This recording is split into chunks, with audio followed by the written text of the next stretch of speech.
Ayun, so actually ang dami kong nakuhang tips kay Ma'am Mel, no, kung paano siya magpalaki ng mga bata, no? Kasi may anak na rin ako, so pwede kong gawin yun sa kanya pag pwede na siyang gumawa ng mga ng journal niya. Journaling. Oo, ayun. Yun nga Ma'am Mel, nasabi niyo po nagne-Netflix kayo. No, gusto po namin malaman, paano po ba nagre-relax ang isang Ma'am Mel? Si Ma'am Melissa, like during before pandemic po ba, nagta-travel po kayo with family or nagluluto po kayo para yung bonding po ng family po? Paano po kayo during weekends? Paano po kayo nagre-relax? Ganun yun. You live your position talaga sa opisina eh, no? So pag nasa bahay ka, wala kang sekretarya, no?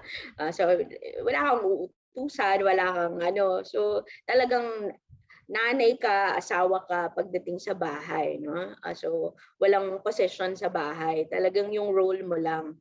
So ang mga anak ko, they enjoy my cooking. So kahit ano lang yan, kahit mga patsam. So, lagi tatanong nila sino nagluto. Pag alam nila na luto ko yan, ano yan, kakainin sigurado. Tsaka may mga request din sila, no? Kasi mahilig din sila sa mga Korean food eh. So, pag mga pinapanood natin sa YouTube, no? So, ginagawa po natin. So, I also cook, no? And then, tama, bonding time din naman yung panunood din, no? Ng movies. So mga season, mga series, no? May mga sinusundan kami ng mga series, yan. So minsan kasi pag pagod ka na, no? Gusto mo lang na to put your mind, no, in another dimension naman, na just for it to stop thinking that ed. Kasi may ganun talaga eh. Or minsan kailangan mo lang ng break. No? Para nun, after that, you can still think again, no? About the things that you have to do. No? Pero every weekend, if we have a time talaga, we explore. No? Lalo na ngayong pandemic, hindi pwedeng lumabas yung mga bata, hindi ba? Kasi nga dahil 14, 15 pa lang yung sa akin, magsi-16, no? Eh pwede nga si ate, hindi naman pwede si bunso, no? Tapos yung mother-in-law ko rin is senior citizen. So hindi rin kami talaga nakakalabas. So ang ginagawa, pero naisip kasi ng husband ko na unhealthy talaga para sa mga bata yung hindi lumalabas, no? Hindi naman pwedeng maghapon lang yan na nagta-tablet, nagga-gadget, di ba? Tsaka sila rin, no? Na may terminology yung panganay ko eh. Mami, yung feeling ko nalulusaw talaga ako sa bahay. Sabi niya ganyan. So, minsan kahit na pag-uwi lang, no, yung lalabas ka lang, no, bibili ka lang ng kahit coffee float lang yan sa McDo, yung para lang makagala lang na umikot lang na makikita mo yung outside world. No, yung mga ganong simple na kahit pag weekend sa mga park lang, no, na for you just to breathe air. Kasi importante lang na ano tawag doon, hindi ka makulong sa bahay, no? Na para makalanghap ka pa rin ng sariwang hangin, no? At least sa mga open areas, no? Meron kasi mga ano parang kids na friendly na mga places, no, na open areas na at least pwede mong puntahan, no? Ngayon po, Ma'am Mel, gustong-gusto po naming malaman, para sa inyo naman po, ano po ang kahulugan ng tagumpay? Success, no? Dalawa kasi yung success, no? It can be a false success and a true success. Yung false success kasi it's what is kumbaga visible to the eye. Yung nakikita mo na materially okay. So, pero para sa akin hindi kasi yun eh. Yung pag-accumulate ng wealth, hindi yan yung totoong success. Sabi nga natin, true success comes with proper values. So it's really your very person. That is the gauge of success. So yung tunay na tagumpay ay kung ano ka bilang tao. No? Para sa akin, importante yung infinite mindset. no? That you know that you are living, no? Not only temporarily, no? But even after, diba, that you have finished your life, the things that you have done will still remain and will still have an effect to the people that you have worked with, no? To the people na iiwan mo. So, importante yun na gagawa ka ng mga bagay na, kumbaga, long-term yung effect. Kasi 'di ba, sabi nga nila, hindi mo alam kung gaano kahalaga yung ginawa mo sa isang tao ngayon. Baka para sa iyo wala lang yun, pero para sa kanila napakahalaga nun. So what you become as a person is actually what measures your success. So para sa akin, sabi nga 'di ba sa Biblia in Ecclesiastes, ano ba yung para sa tao na makuha niya lahat kung maiwawala naman niya yung kanyang buhay. So yun yung importante, no, na sinesecure natin yung life natin. And the life that we're talking about is not only our life here, no? Pero kung ano yung goal natin for eternity. No? And that is something that is beyond what we have now, no? But we are working on it in our lifetime. Kumbaga, ginagawa mo yan sa buong buhay mo. So para sa akin, yung tunay na tagumpay nakasalalay doon sa pagkatao mo at doon sa mga relationship na nabuo mo, no? Hindi lamang doon sa iyong kapwa, pero doon sa higher being na pinaniniwalaan mo, no? Regardless of your religion. So if you have lived a life for God, no? One that pleases God, no? That's very important, kasi that is something that is beyond your lifetime, and that is very important because you are looking forward of a life in the future which is eternal. Thank you po, Ma'am Mel. No? Kitang-kita natin yung pagka-embedded ng DepEd core values kay Ma'am Mel. And talaga, ang mga kabataan, no, kita naman natin, kaya talaga si DepEd, i-encourage kayo na yakapin natin yung DepEd core values kasi nakita naman natin ang kwento ni Ma'am Mel, no? Kaya yan, no? Na-apply sa family, na-apply sa work, and sa personal being. And so, syempre po, Ma'am Mel, no, marami tayong mga kabataan po ngayon na nanonood. And di natin, na may mga kabataan din, no? Di po natin maiwasan, may mga kabataan tayong nawawalan po ng pag-asa. In terms po, syempre, sa panahon po ngayon, sa ating edukasyon, medyo nahihirapan, may mga problems po silang na-encounter. Meron po ba kayong mga mensahe sa mga kabataan natin na nawawalan po ng pag-asa? Oo, importante sa buhay kasi yung pag-asa, di ba?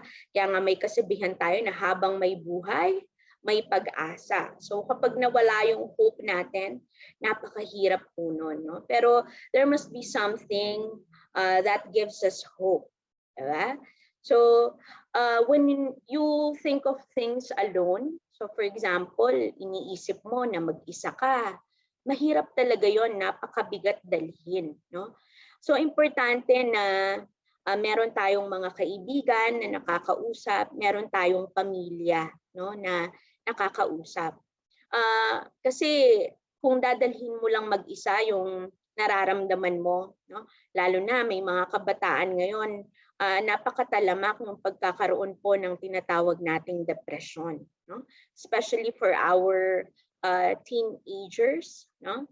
So very dami ko ng cases na narinig, no, ng mga magulang na talagang dilema nila kasi yung mga teenage sons and daughters nila nagkakaroon ng depression. And sometimes the depression is caused by yung very fact na wala kang social life, di ba? Hindi ka nakakalabas. Yun yung very purpose natin sa edukasyon, it's social, di ba? Na pwede tayong matuto kahit mag-isa, pero yung pakikisalamuha, yun yung mga bagay na hindi natin magagawa ng mag-isa, di ba? Pero yun yung bagay na nawala ngayong pandemya, kaya napakalaking hamon. Kumbaga all the more na mas nahihirapan yung ating mga kabataan ngayon. Kasi dati yung, di ba, this is the time when peers become more important than family. Di ba, ganun yun, sa stages in life, meron talaga na nagiging mas mahalaga ang mga kaibigan kaysa sa pamilya. Pero sa panahon ngayon, paano nating mararamdaman, no, yung mga kaibigan natin kung hindi naman natin sila nakikita, kung hindi naman natin sila nakakausap. Kaya nga, dapat kahit may mga restrictions tayo, we should always find ways kung paano na makakapag-socialize pa rin. Kaya nakakatuwa kasi meron tayong platform na tulad nito, no, na virtually, na at least makaka-connect pa rin tayo sa mga kabataan natin. Kasi kahit nakikinig lang sila, no, para na rin tayong nakikipag-usap sa kanila. Pwedeng iba-iba yung mga sitwasyon ninyo, iba-iba yung mga kalagayan ninyo ngayon, no? Pero kumbaga, kapit lang. Huwag tayong bibitaw. Kasi sabi nga, this too will soon pass. No? Kahit anong mga bagay na nangyayari sa atin, lilipas yan. No? May mga bagay na hinihintay lang natin na, diba, yung panahon, yung mag-heal, no? Kung mga sakit yan, no? Mga sama ng loob. No? Pero walang bagay ang hindi nalulutas sa pakikipag-usap. No? Open communication is very important.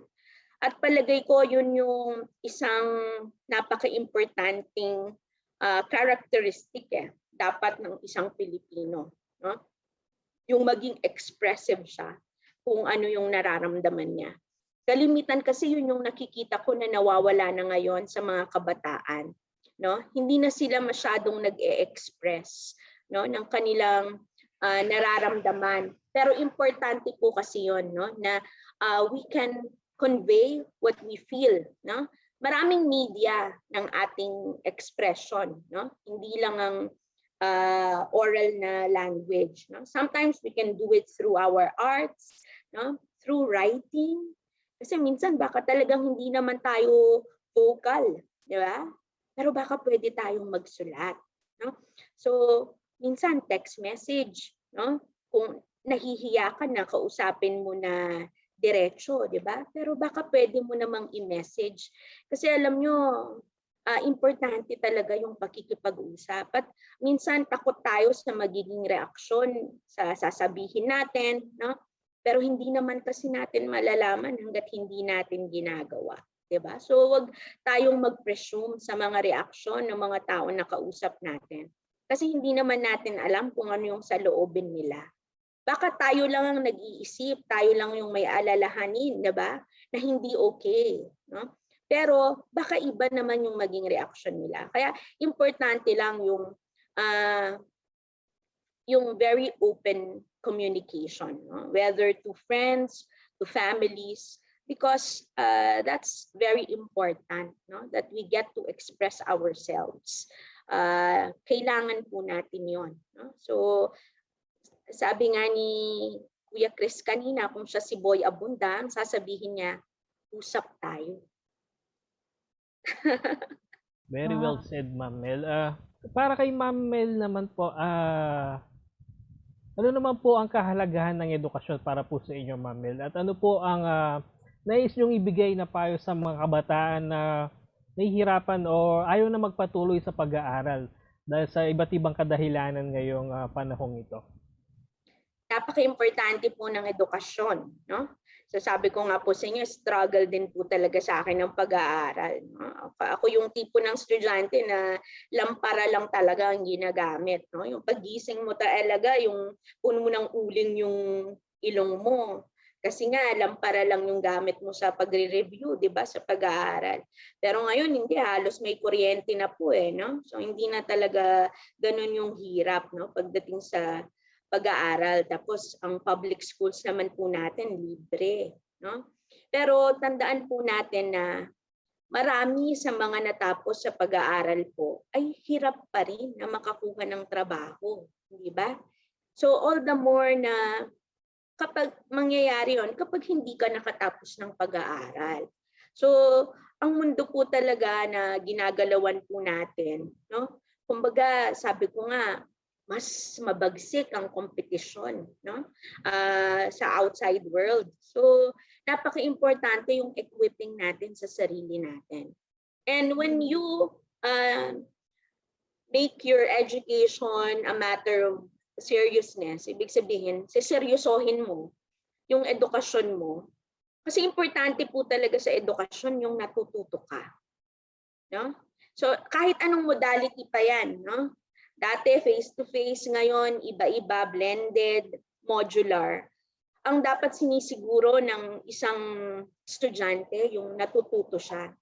Kasi tinanong ko yan sa anak ko, mga 5 years old pa lang yata siya dati. Sabi ko, ano ba yung key, sabi kong ganyan, sa pagkatuto ng isang bata? Sabi ko. Sagot sa akin ng 5 years old ko na anak, syempre mami, yung sarili niya. Sabi niya sa akin. Kasi tanong ko, yung factor ba si teacher? Yung factor ba yung materials na ginagamit ni bata? No? Sagot niya sa akin, hindi eh. Yung daw bata pa rin na nag-aaral. Ngayon, nakakita ko ng isang research. Ganun nga yung lumabas, no? That 75% no, of what would account for the learning of a learner is the learner himself. Only the other 25%, no, yung i-account mo sa ibang factors tulad ng teacher, ng materials, ng eskwelahan. Pero ang majority pala, ang bata talaga, it's the willingness, no, of the learner to learn. So, ibig sabihin ng kabataan ngayon, no, para makuha mo, no, ma-optimize mo yung pag-aaral, nasa motibasyon mo talaga bilang estudyante, no? Yung magiging susi mo kung paano mo ma-enjoy yung pag-aaral mo, 'di ba? Ngayon, mahirap talagang mag-enjoy kapag nahihirapan ka, 'di ba? Kasi kung di mo naiintindihan, di mo talaga ma-enjoy. Pero ang mga magulang natin, ang mga guardians, ang mga teachers, nandyan, no, para tumulong. So, napaka-importante yung resourcefulness natin, no, bilang mga kabataan. Kung paano natin na talagang we will make advantage of the opportunities, lalo na sa advancement ng technology ngayon. Dati, para matuto, talagang magre-research pa kami, pupunta pa kami sa mga library, di ba? Kailangan hahanapin mo pa yung indexing ng mga libro, di ba? Para mahanap mo yung subject matter na yun.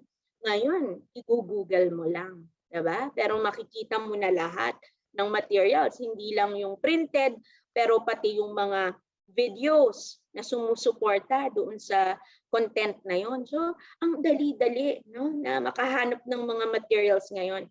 But it's really a matter of taking advantage of the availability of these materials. And of course, the proper motivation of why you are attending school. Kasi dati, lagi kong sinasabi, akala ng iba, yung pumupunta lang sila sa paaralan para mag-enjoy. Kasi may mga kaibigan doon, may mga kaklase doon. No? Kaya nga, we want our schools to be happy schools, di ba? Ang definition ng anak ko nung mga 6 years old siya, what is a happy school? Sabi ko ganyan. Kung meron kang paaralan, anong gusto mong maging motto? Sabi ko. Sabi niya, it's a school where happy boys and girls go. Oh, yun daw yung paaralan kung saan pumapasok yung mga masasayang batang babae at batang lalaki. Tapos nagkaroon ng happy schools movement si Sir Garma. Diba? Yun ang mantra ng Pampanga happy schools. So sabi ko, nauna pa pala yung anak ko dun sa happy schools, no? Kasi bata pa siya, sinabi na niya yon. Pero ang sinasabi natin, happy schools are the ones na productive yung mga learners. So when you want to be a happy student, it's not enough that you are enjoying your barkada, your classmates, no? Dapat habang nag-e-enjoy ka, productive ka. No? Kasi at the end of the day, yun talaga yung ultimate goal ng pagpasok mo sa paaralan, no? Yung matuto. Kaya huwag mong iiwanan yung pinaka-ultimate goal na yon. Kumbaga, bonus natin yung meron tayong mga friends, no? That we make as we go to the school. No? Kasama yan no? Pero more than anything, kaya talaga tayo nag-aaral ay para matuto. No? Kaya let's take advantage of all the opportunities kung paano tayo matututo habang nag-aaral tayo. Kasi yung mga natututunan natin, hindi lamang yung sa academics, no? Pero yung mga itinuturo sa atin, especially sa values, no, napaka-importante niyan. Kasi kumbaga, as you grow up, lalabas ka ng paaralan, magtatrabaho ka o magnenegosyo, no, makikisalamuha ka sa ibang tao. Ang paghuhugutan mo, yung mga naging experiences mo sa school at yung mga natutunan mo. So, ang importante na hindi mo yan makakalimutan. No? Kasi habang natututunan mo, kumbaga lumalawak lang at lumalalim yung pinag-aaralan mo. Pero yan yung mga bagay na hindi mo dapat kinakalimutan. Pero dinadagdagan mo lang, no? As you go up to a certain level in your education cycle. So everybody, kumbaga, everything connects with the things that we learned prior. So kumbaga, padagdag lang ng padagdag, palawak lang ng palawak, palalim lang ng palalim. Pero dapat lahat ng yan, hindi natin kinakalimutan. Kasi bandang huli, yan yung mga huhugutin natin, no, bilang sandata sa pagharap natin sa hamon ng buhay. So napaka-importante yan para gawin tayong matatag at mas matalino. No? As pag sinabi kong matalino, yung bang merong common sense. Yun kasi yung importante lang eh. There was a saying, yung tinatawag natin, in this life, we don't need earth-shaking talents. Love and common sense will do. So for as long as you have love and common sense, no, in your life, magsusurvive ka. Wow, napakaraming insights na ibinigay sa atin ni Ma'am Mel. Parang ako as a student, gusto ko ulit na mag-aral sa ganyang mga words of wisdom ni Ma'am Melissa. So maraming salamat po, Ma'am Mel. And para sa panghuling mensahe po, ano po ang gusto po ninyong ibigay na mensahe sa ating mga kabataan na nagpapatuloy na pagbutihin ang kanilang pag-aaral?